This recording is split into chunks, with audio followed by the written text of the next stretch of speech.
Hello, everyone, and welcome back to Leap English Podcast, where learners become speakers.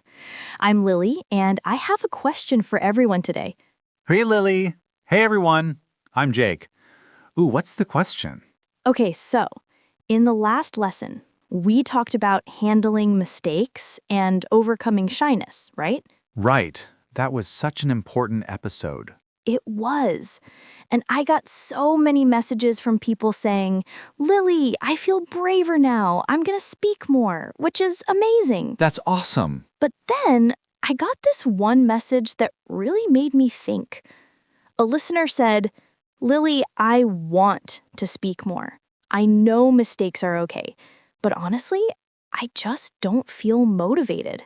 How do I actually want to practice English? Wow, that's deep. Right? Because we've talked about how to learn, reading, shadowing, thinking aloud. We've talked about overcoming fear, but we haven't talked about the why, the motivation. That's such a good point. Because you can have all the best techniques in the world, but if you don't have motivation, You won't use them. Exactly. And actually, this brings back memories of something my teacher asked us in London, something that changed how I understood my entire English learning journey. Ooh, tell me. So this was Friday, I think week 4 or 5 of my time in London. And my teacher asked us, do you remember your first impulse to learn English? The moment when you started. That's such an interesting question. It is. And when she asked me, I realized my answer was complicated because English wasn't always my favorite subject. Really? But you're so fluent now. Now, yes. But at the beginning, I hated it. You hated English? Hated it. And that's actually what we're talking about today. We're going to cover 3 super important topics. First, the role of motivation in learning English and how to find it if you don't have it. Second, what you can actually do at different levels, 1,000 words, 2,000 words, 3,000 words. And third, the talent myth. Do you need to be talented to learn English?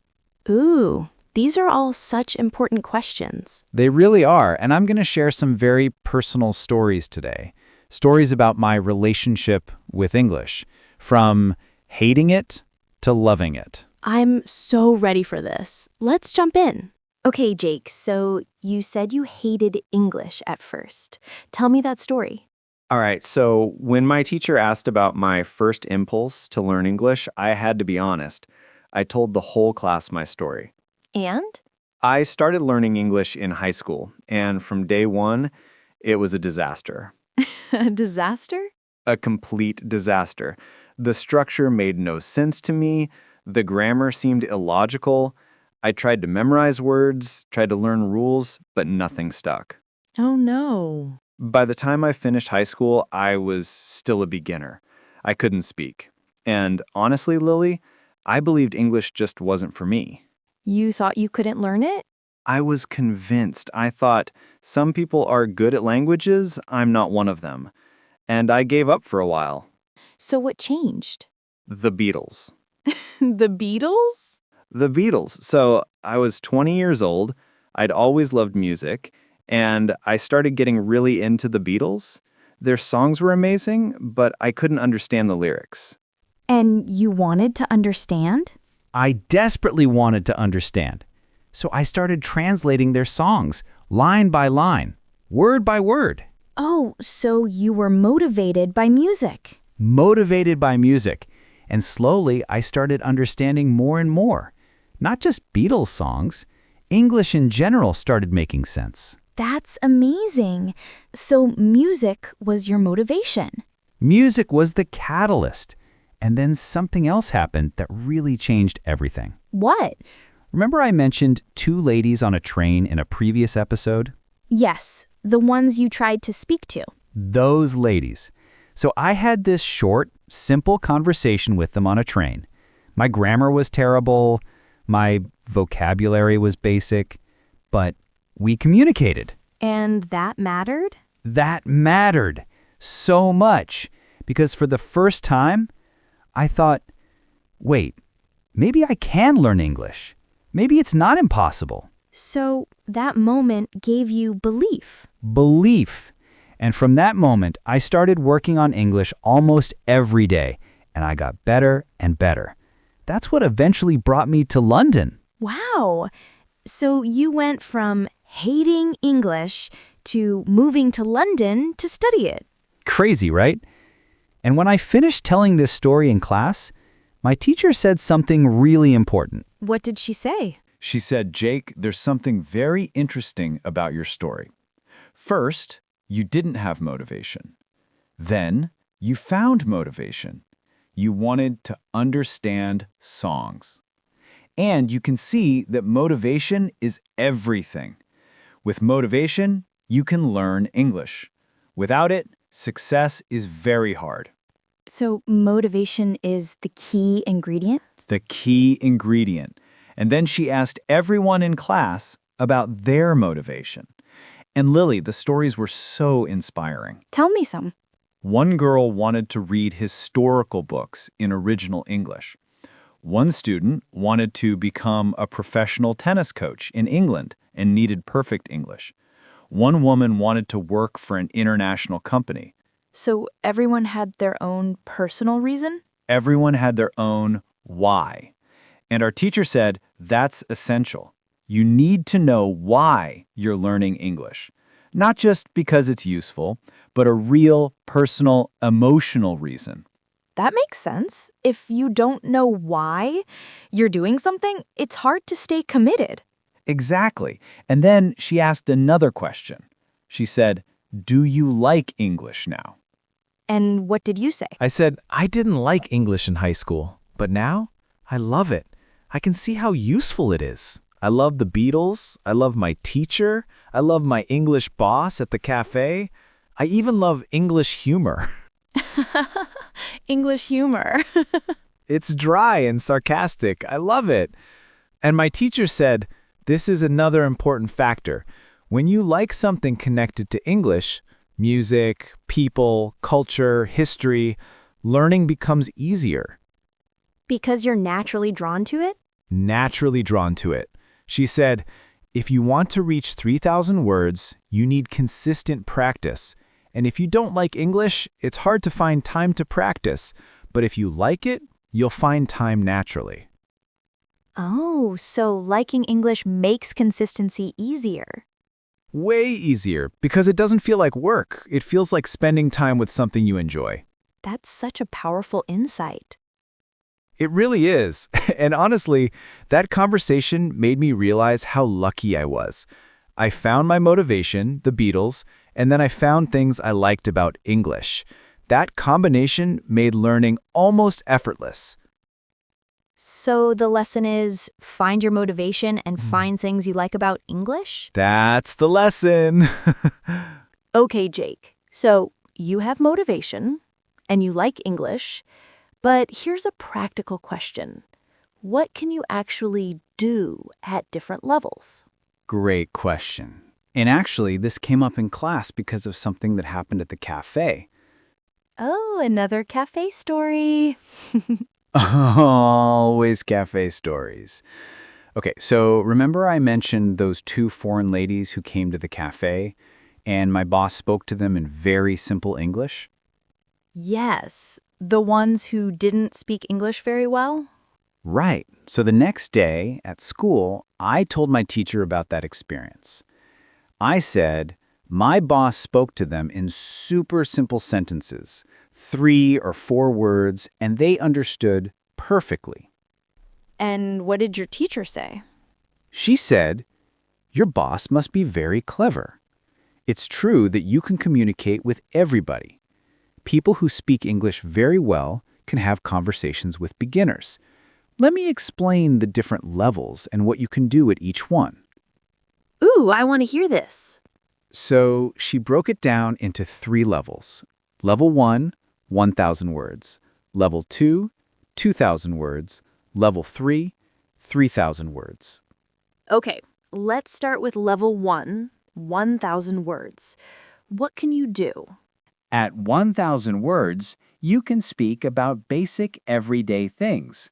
Your speaking is very limited, but you can communicate slowly for short periods with people who are patient.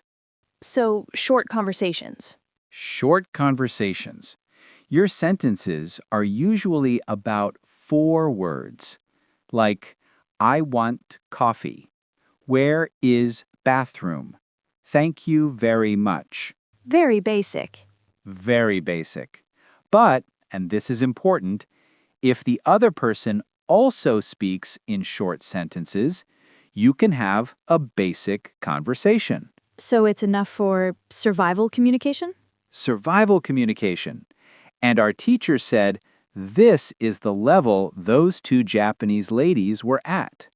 Your boss went to their level and had a basic conversation. That's so smart of her. So smart. And actually, those 2 ladies came back to the cafe the next day. And they brought 2 friends. Really? Really. And it was my turn to serve them. So I copied my boss. I spoke in simple, short sentences. And they understood me. You did it. I did it, and they told me they were tourists from Japan. They said they liked our cafe because people understood them there. Oh, that's so sweet. It was, and it taught me that even basic English, 1,000 words, has real value. You can connect with people. You can make them feel welcome. Okay, so that's level 1. What about level 2, 2,000 words? Level 2 is where most of my classmates were, including me at that time. At 2,000 words, conversations become easier and sentences get longer.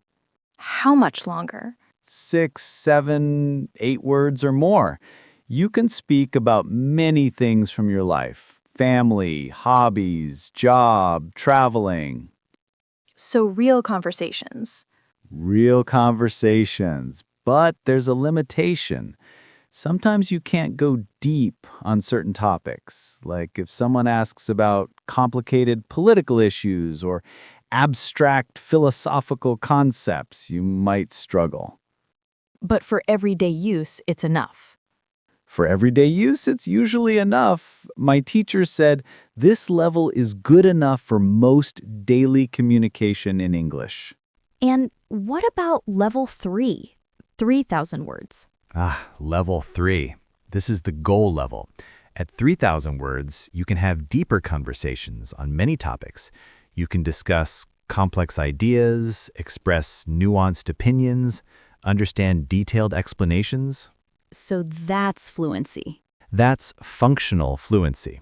Our teacher said, of course you can learn more than 3,000 words. More words make communication easier, but 3,000 is usually enough for communicating about almost everything.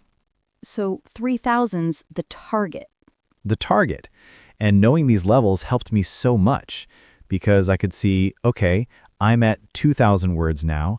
I can have good conversations, but I need 1,000 more words to really feel confident about any topic. It gives you a clear roadmap. Exactly. Instead of just thinking, I need to get better, you can think, I need to go from 2,000 to 3,000 words. That's so much clearer. Way clearer.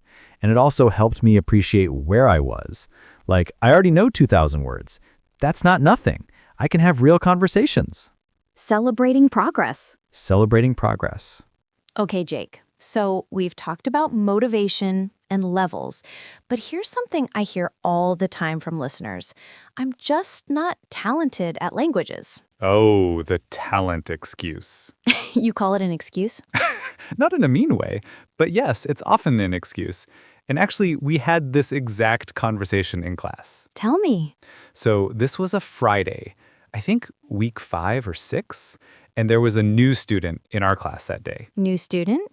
Her name was Sophia. She was from Argentina. Beautiful girl, really nice, but very quiet. Okay. And at the beginning of class, Sophia said something that broke my heart. She said, I don't think I have talent for learning languages, but I want to work hard to get better. Oh, no. Why did she think that? So our teacher asked her, "Why do you think you don't have talent?"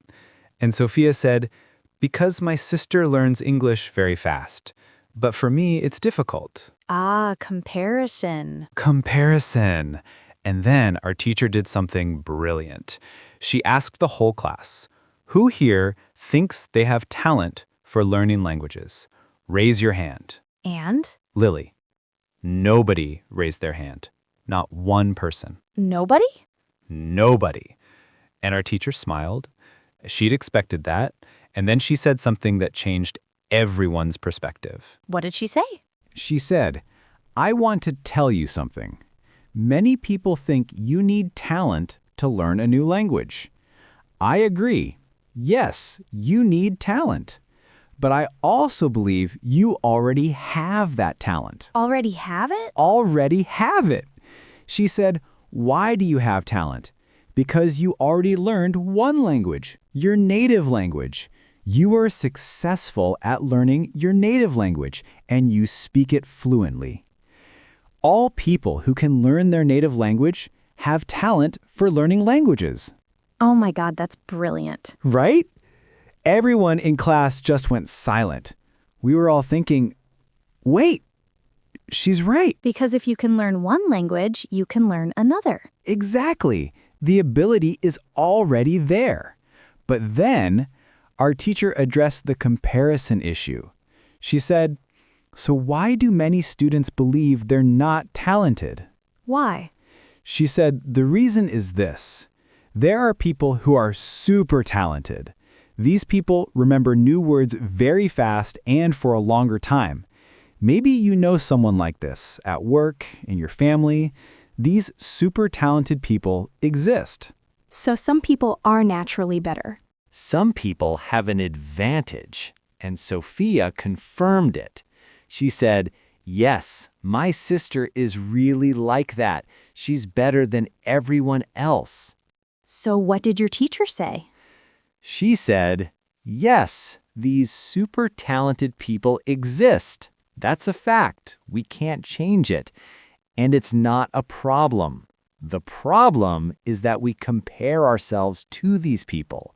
And if we don't learn as fast as they do, we think we're not talented."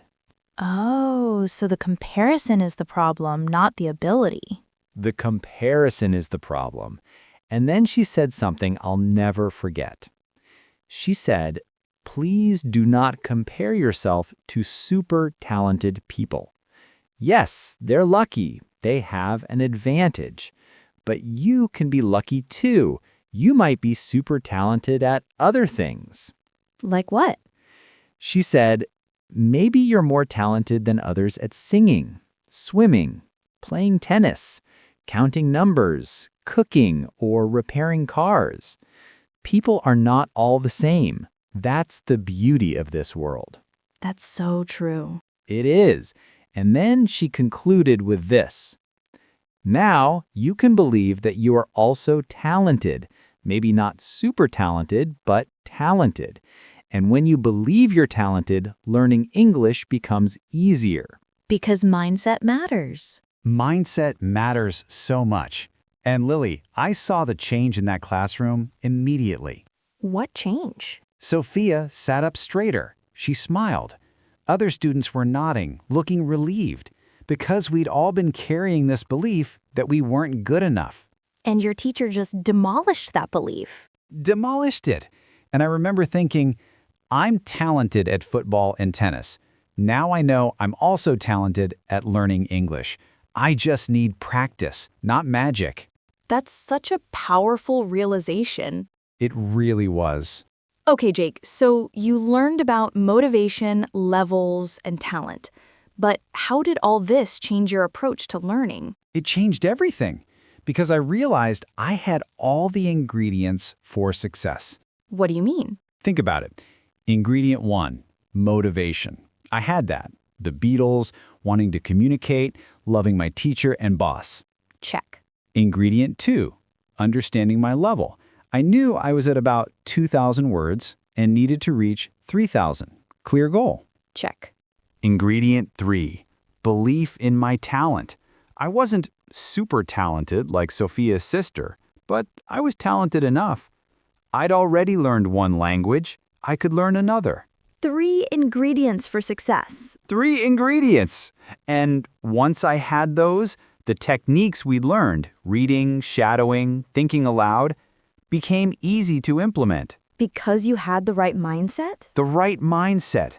I wasn't forcing myself to study. I was excited to learn because I was motivated. I knew where I was going because I understood the levels. And I believed I could do it because I trusted my natural talent. That's the complete package. The complete package. And you know what else happened that Friday? What? There was a school party that evening. Ooh, did you go? Of course I went. And Sophia was there.